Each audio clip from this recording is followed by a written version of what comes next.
Para fundar una religión solo necesitas a alguien que te crea. Por ejemplo, Star Wars.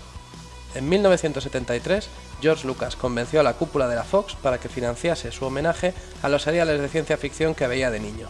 Lo que realmente había conseguido era sumar los primeros adeptos a su mitología. No eran creyentes convencidos y, de hecho, estrenaron la película 4 años después sin demasiadas esperanzas de recuperar su inversión. El propio Lucas pensaba que la Guerra de las Galaxias, que es como se conocía entonces, era solo una aventura entretenida para el público infantil. Y ahí fue cuando ocurrió el primer milagro. La película no solo fue un éxito de taquilla sin precedentes desde el mismo día de su estreno, sino que la empresa juguetera Kenner se encontró con serias dificultades en su campaña navideña de 1977.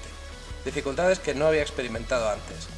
La demanda de muñecos articulados de Darth Vader, Luke, Leia y Chewbacca fue tan grande que muchos niños y niñas norteamericanos recibieron de Santa Claus aquella Nochebuena, pues solamente una tarjeta. Un vale prometiéndoles su juguete, que no era otra cosa que una figurita sagrada, en el mes de febrero, cuando volviese a haber existencias. En otras palabras, la primera generación de fieles de Star Wars recibió una prueba de fe. Hablar de esto como religión no es exagerado. De hecho, hoy en día puedes sumarte sin problemas al Jedismo, un movimiento religioso inspirado en el universo Star Wars.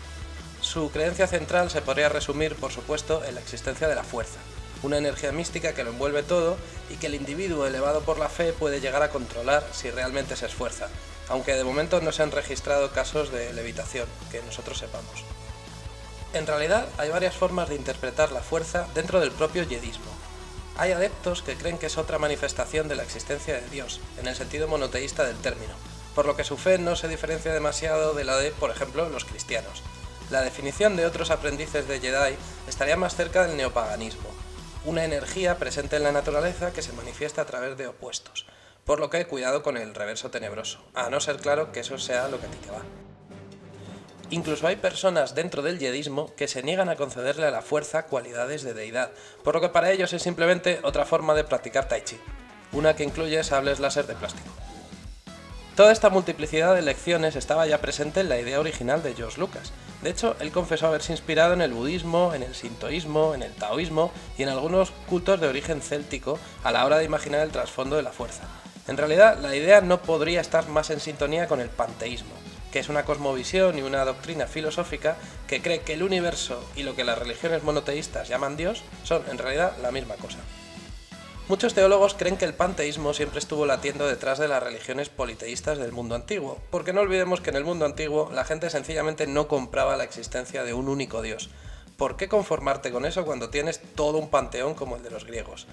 Existía incluso una diosa olímpica de la sensualidad, el amor y la belleza, Afrodita. Si debías hacer un viaje largo en barco, pedirle clemencia a una autoridad competente muy centralizada era mucho lío. Mejor le rezabas específicamente a Poseidón, que era el encargado de recibir solamente las plegarias de los marineros.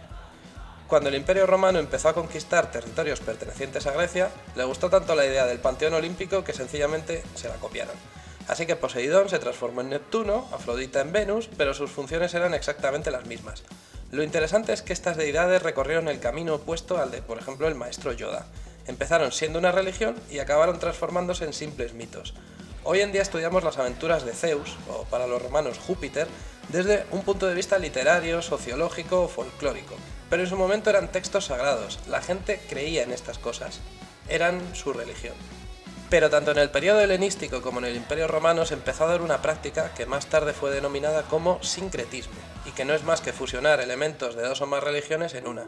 Por ejemplo, ciertos pueblos conquistados aceptaban a regañadientes el panteón olímpico, pues así funciona el imperialismo cultural, sin por ello dejar de creer en sus propios dioses.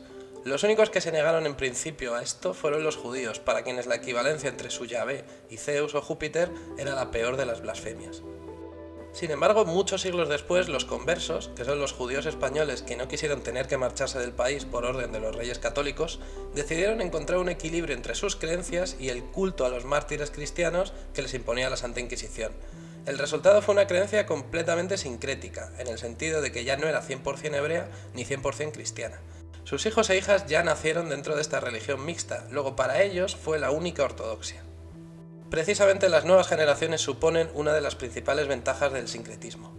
Los millennials, como hijos de la gente que se inventó todo aquel rollo sincrético de la New Age, no se ven particularmente inclinados a adoptar una religión, sino que se configuran una a su medida, como si se tratara de un buffet libre.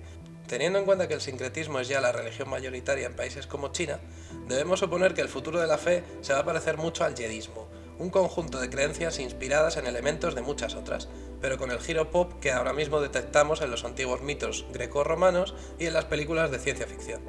Porque, puestos a elegir, preferimos que las religiones sean divertidas, y si no, ya las transformamos en divertidas nosotros mismos.